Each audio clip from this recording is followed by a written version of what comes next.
বাজে 2টা। কুচকুচে কালো অন্ধকার, কুকুরের ঘেউ ঘেউ আওয়াজ। একদল যুবক একটা কবরস্থানের পাশ দিয়ে যাচ্ছিল।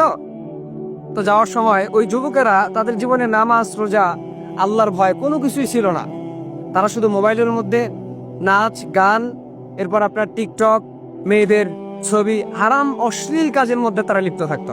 তো একদল যুবক একদিন গ্রামের এক কবরস্থানের পাশ দিয়ে যাচ্ছিল। হঠাৎ করে তাদের মাথায় একটা কুবুদ্ধি আসলো আর কি, যে আমরা আজকে কবরস্থানের মধ্যে ঢুকবো, ভিতরে ঢুকবো, দেখি সেখানে কি হয়। তো সবাই মিলে যখন ঢুকলো, কবরস্থানের মধ্যে কিন্তু একটু ভয়ঙ্কর লাগে আর কি, ভয় লাগে আর কি। সবাই বের হয়ে চলে গেল, সাহস করে একজন যুবক ভিতরে ঢুকলো।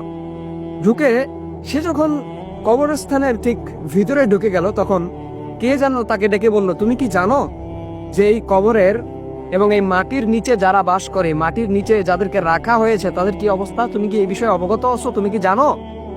যুবক ভয় খেয়ে গেল। সে চারিদিকে ছোটাছুটি করতে লাগলো, চারিদিকে দেখতে লাগলো যে আওয়াজটা কে দিয়েছে। সে বুঝতে পারলো যে আওয়াজটা গায়েবী ভাবে আসছে।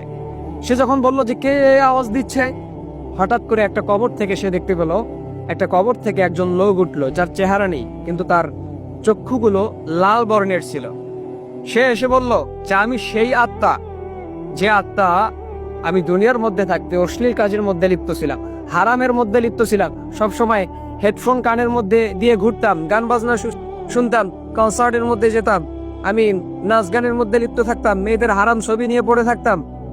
আজকে আমার এই অবস্থা, আমাকে আগুনের মধ্যে পড়তে হচ্ছে। তুমি যদি এই অবস্থায় থেকে থাকো, তাহলে তুমি তোমার রবের দিকে এখনই ফিরে যাও, এখনই তুমি তওবা করো, নয়তো আমার মতো তোমাকেও আগুনের মধ্যে পড়তে হবে। তো এই যুবক এক কবরের সামনে গিয়ে অজ্ঞান হয়ে পড়ে রইল। পরের দিন গ্রামের মানুষেরা যখন সেখানে গেল, তারা দেখতে পেল যে যুবক এক কবরস্থানের এক কবরের উপরে অজ্ঞান হয়ে পড়ে আছে। তার জ্ঞান ফেরানো হলো। জ্ঞান ফিরেই সে শুধু বলতে লাগলো, আমি রবের দরবারে তওবা করতেছি, আর জীবনও আমি হারাম কাজের মধ্যে লিপ্ত থাকবো না, অশ্লীল কাজের মধ্যে লিপ্ত থাকবো না। তো এই কাহিনী থেকে আমি আপনাদেরকে এতটুকু বোঝাতে চাচ্ছি যে ভাই, দুনিয়ার লোভ লালসা, দুনিয়ার মহাব্বত কিন্তু খানিকক্ষণের জন্য। আপনাকে কিন্তু ফিরতে হবে রবের দরবারে।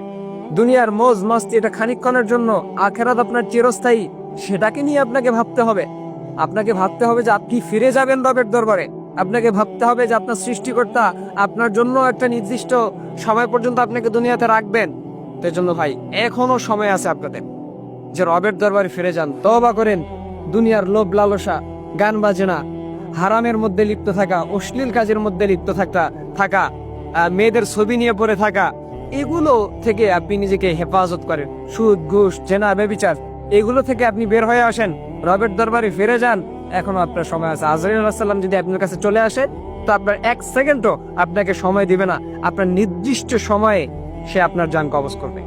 তো এই জন্য কবরের কথা যখন আপনি স্মরণ করবেন, তখন আপনার মনের মধ্যে কিন্তু রবের ভয় ঢুকে যাবে। আজকে আমরা কবরের কথা স্মরণ করতে চাই না।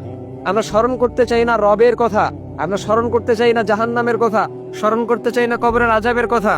কবরের মধ্যে কিন্তু 2 ধরনের জিনিস থাকে, আল্লাহর রহমতও থাকে, গজবও থাকে, আল্লাহর আযাবও থাকে। সো আমরা কোনটা নিতে চাই? রহমত নিতে চাই না আযাব নিতে চাই? যদি আমাদেরকে রহমত নিতেই হয়, তাহলে রবকে খুশি করার লক্ষ্যে দুনিয়ার মধ্যে আমাদেরকে কাজ করতে হবে। রবকে খুশি করার লক্ষ্যে দুনিয়াতে কাজ করতে হবে, রবের হুকুম আহকাম মানতে হবে, নবীর সুন্নাহগুলো মানতে হবে। তো এই জন্য ভাই, এখনো সময় আছে, আমাদের ফেরার এখনো সময় আছে। আমরা যেন রবের দরবারে ফিরে যাই, তার কাছে তওবা করি। ইনশাআল্লাহ আমরা আশাবাদী যে আল্লাহ পাক রব্বুল আলামিন আমাদেরকে মাফ করে দিবেন ইনশাআল্লাহ। তো এই জন্য সবার প্রতি শুধু এতটুকু অনুরোধ যে এখনো সময় আছে, আমরা রবের দরবারে ফিরে যাই। গান বাজনা এবং অশ্লীল কাজ থেকে আমরা যেন হেফাজত থেকে আল্লাহ